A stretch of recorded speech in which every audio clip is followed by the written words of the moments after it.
বৈষম্যের শিকার হচ্ছে, এর বিরুদ্ধে আমরা করছি। কি ক্ষতি হবে আমি বলছি আপনাদেরকে, আপনি অবাক হবেন।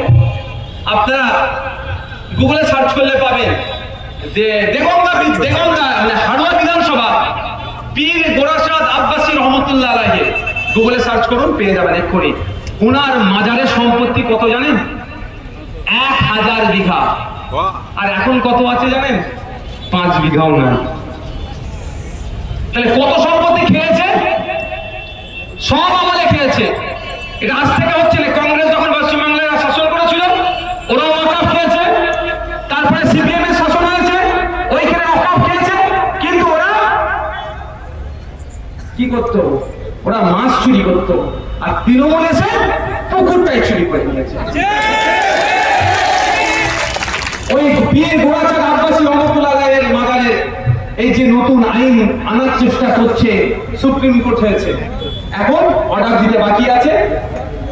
মমতা ব্যানার্জি মামলা করেনি, অভিষেক ব্যানার্জি মামলা করেনি, আপনার এলাকার এমএলএ মামলা করেনি, আপনার এমপি মামলা ঠিক বলেছে কি বলতে পারবো না। নওশাদ সিদ্দিকী, আব্বাস সিদ্দিকী ছোট ভাই ইন্ডিয়ান সেকুলার ফ্রন্টের পক্ষ থেকে আমি মামলা করেছি। এতক্ষণ যে আটকে আছে, আমাদের মতো সারা ভারতবর্ষ থেকে গুটি কয়েক মানুষ মামলা করেছে বলে এই মামলাতে এখনো আপনার ঈদগাহ, এখনো মসজিদ, এখনো মাদ্রাসাকে ওরা কেড়ে নিতে পারেন, এটা মাথায় রাখবেন। আর বিজেপি আমাকে টাকা দিচ্ছে, আবার আমি বিজেপির বিরুদ্ধে মামলা করছি, এটা কোনো কি হচ্ছে বলো তো ভাই? ঠিক মিলানো যাচ্ছে না, বলো। বিজেপি নওশাদ ভাইজানকে টাকা দিচ্ছে, আর বিজেপির বিরুদ্ধে নওশাদ ভাইজান মামলা করছে, ওরা আইনকে আটকাচ্ছে। সোজাপুরের এই বাস স্ট্যান্ড থেকে আমি একটা কথা ঘোষণা আপনাদের দিয়ে যাই, আমি আজকে চলে যাওয়ার পরে তৃণমূলের বন্ধুরা আমার বিরুদ্ধে কিচ্ছু বলতে পারবে না। আমি একটা শব্দ খারাপ বলি না যেটা আমাকে বলতে পারবে, আমার যুক্তিটা সেটা টিকতে পারবে না। আমি পয়েন্টে পয়েন্টে কথা বলি, ওদের জয়েন্টে জয়েন্টে ব্যথা করে, কিচ্ছু করতে পারবে না, বলতে পারবে। একটা কথাই ওরা বলবে, কি বলুন তো?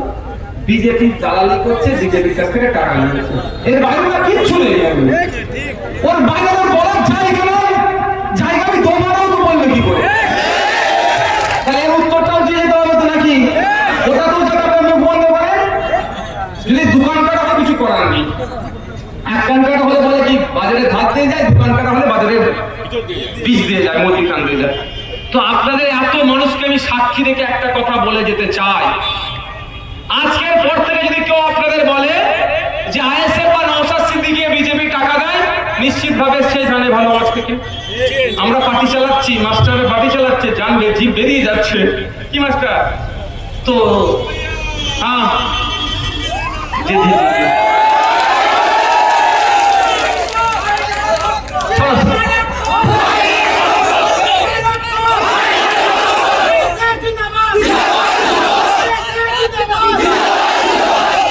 আমি একটা কথা বলি, ঠান্ডা মাথায় শুনবে, ভুল না ব্যাখ্যা হয়ে যায়। তাহলে আমাকে বিজেপি টাকা দিচ্ছে, আমি জানতে পারলাম না, সে জানতে পারছে, তবে তার চ্যানেল অনেক ভালো, স্ট্রং চ্যানেল।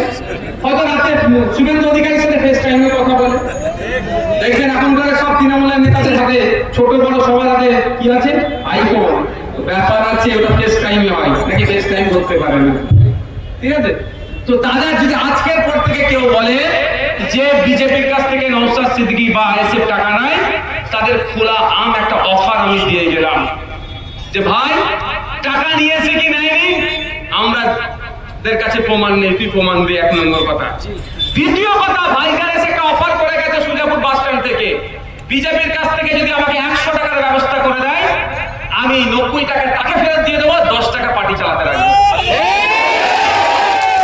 বুঝতে পারলেন না কি বলছি? বলে নাকি কোটি কোটি টাকা দেয়, 100 কোটি টাকা। যদি 100 কোটি টাকার ব্যবস্থা করতে পারে, যে করবে তাকে আমি 90 কোটি টাকা দিয়ে দেবো, 10 কোটি টাকা পার্টি চালাতে রাখবো।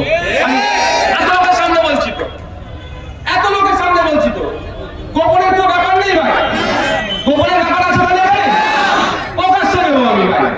ব্যবস্থা করুক তো দেখেছে, শুধুমাত্র আমাদের বিরুদ্ধে বলার কোনো জায়গা নাই, কোন জায়গা নেই আমাদের বিরুদ্ধে বলা। ওইটাই শুধু মানুষের মনে ভুল ভাবে দেখুন। সিএ নামে তো ভোট চেয়েছে, এই সুজাপুরের কটা মানুষকে দেশ থেকে তাড়িয়ে দিয়েছে, হাত তুলে বলুন কারণ থেকে তাড়িয়েছে? হ্যাঁ, যে দুটো যে ঘটনা ঘটেছে, আজকে একজনের বাড়ি যাবো, পরিবারের সাথে কথা বলবো, যদি পরিবার আমাকে অথরিটি দেয়, কারণ এতদিন আমি রাজ্য সরকার কি করছে দেখছিলাম, পরিবার যদি অথরিটি দেয় পরিবারকে নিয়ে কলকাতা হাইকোর্টে আমি যাবো। আমি কথা দিয়ে গেলাম আপনাদেরকে, যাকে PL order দিয়ে ওপারে ফেলেছে বাংলাদেশে, তাকে ফিরিয়ে নিয়ে আসার জন্য আমি আইনি লড়াই সর্বোচ্চ আমার কাছ থেকে আইএসএফ গ্রহণ করবে। কিন্তু ভয় দেখে ভোটটা নিয়েছে। আমি তখন বলেছিলাম কি, অমিত শাহর বাপের ক্ষমতা নাই কোনো এক ভারতীয়কে দেশ থেকে তাড়াবার। আজকে দাঁড়িয়ে বলছি আপনাদেরকে যে তাড়াতে পারেনি, সাহস দেখাতে পারেনি, যে গুটি কয়েক যে 212টা কেস হয়েছিল তার মধ্যে আব্বাস সিদ্দিকীর ছোট ভাইয়ের একটা কেস ছিল, তার মাথায় রাখবে। সুতরাং আমাকে বিজেপি টাকা দিচ্ছে আর আমি প্রত্যেকটা বিজেপির আইনের বিরুদ্ধে লড়াই করছি কে কোর্টে গিয়ে। এটা কি করে ভাই? এটা আপনাদেরকে ভুল বুঝানো হচ্ছে। আবার ফিরে আসি।